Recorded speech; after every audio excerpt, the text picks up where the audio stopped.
ಬೆನ್ನು ನೋವಿಗೆ ಬೆಲ್ಟ್ ಹಾಕಬೇಕಾ ಬೇಡವಾ? ನಮಸ್ತೆ, ನಾನು ಡಾಕ್ಟರ್ ಸೌಮ್ಯ, ಬೆಂಗಳೂರು ಪೇನ್ ಕ್ಲಿನಿಕಲ್ಲಿ ವರ್ಕ್ ಮಾಡ್ತಾ ಇರೋದು. ಬೆನ್ನು ನೋವಿಗೆ ನಾವು ಬೆಲ್ಟ್ಗಳನ್ನು ಖಂಡಿತವಾಗ್ಲೂ ಉಪಯೋಗಿಸ್ಬೋದು. ಯಾವಾಗ ಉಪಯೋಗಿಸ್ಬೇಕು ಅಂದರೆ, ನಿಮಗೆ ಸೊಂಟ ನೋವಿದ್ದಾಗ ಅಥವಾ ಕುತ್ತಿಗೆ ನೋವು ದೀರ್ಘಕಾಲದಲ್ಲಿ ಇದು ಕಾಣಿಸ್ಕೊತಿರ್ಬೇಕಾದ್ರೆ ನೀವು ಖಂಡಿತವಾಗ್ಲೂ ಉಪಯೋಗಿಸ್ಬೋದು. ನಾವು ಬೆಲ್ಟನ್ನು ಉಪಯೋಗಿಸೋದನ್ನ ಯಾವಾಗ ನಿಲ್ಲಿಸಬೇಕು ಅಂದರೆ, ಯಾವಾಗ ನಿಮಗೆ ಒಳ್ಳೆ ರಿಲೀಫ್ ಸಿಗ್ಲಿಕ್ಕೆ ಶುರು ಆಗುತ್ತಲ್ಲ, ಆವಾಗ ಕ್ರಮೇಣವಾಗಿ ನೀವು ಬೆಲ್ಟ್ ಉಪಯೋಗಿಸೋದನ್ನ ಕಮ್ಮಿ ಮಾಡ್ತಾ ಬರಬೇಕಾಗುತ್ತೆ. ಯಾಕಂದರೆ ನಿಮ್ಮ ಬೆನ್ನಿನ ಮಾಂಸಖಂಡಗಳು ವೀಕ್ ಆಗ್ಲಿಕ್ಕೆ ಶುರು ಆಗುತ್ತೆ ದೀರ್ಘಕಾಲ ಉಪಯೋಗಿಸಿದ್ರೆ. ಸೊ ಅದನ್ನು ನಾವು ಇಂಗ್ಲೀಷಲ್ಲಿ ಡಿಸ್ಯೂಸ್ ಅಟ್ರೋಫಿ ಅಂತ ಹೇಳ್ತೀವಿ. ಅದನ್ನು ಅವಾಯ್ಡ್ ಮಾಡಲಿಕ್ಕೆ ನಾವು ಎಕ್ಸಸೈಸ್ನ ಮಾಡ್ಲಿಕ್ಕೆ ಶುರು ಮಾಡಬೇಕಾಗತ್ತೆ.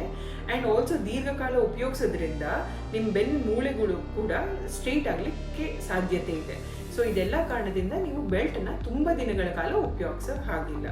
ಹೊರಗಡೆ ನಿಮಗೆ ತುಂಬ ಥರದ ಬೆಲ್ಟ್ಗಳು ಸಿಗುತ್ತೆ. ಅದರಲ್ಲಿ ನಿಮಗೆ ಯಾವುದು ಸೂಟಬಲ್ ಅಂತ ತಿಳ್ಕೊಳ್ಲಿಕ್ಕೆ ಅಥವಾ ಯಾವುದನ್ನು ಉಪಯೋಗಿಸಿದ್ರೂ ಕೂಡ ನಿಮಗೆ ನೋವು ಕಮ್ಮಿ ಆಗಿಲ್ಲ ಅಂದರೆ, ಅಥವಾ ಬೆನ್ನು ನೋವು ಇನ್ನೂ ಹಾಗೆ ಇತ್ತು ಅಂದ್ರೂ ನಮ್ಮನ್ನು ಬಂದು ಬೆಂಗಳೂರು ಪೇನ್ ಕ್ಲಿನಿಕಲ್ಲಿ ವಿಸಿಟ್ ಮಾಡ್ಬೋದು.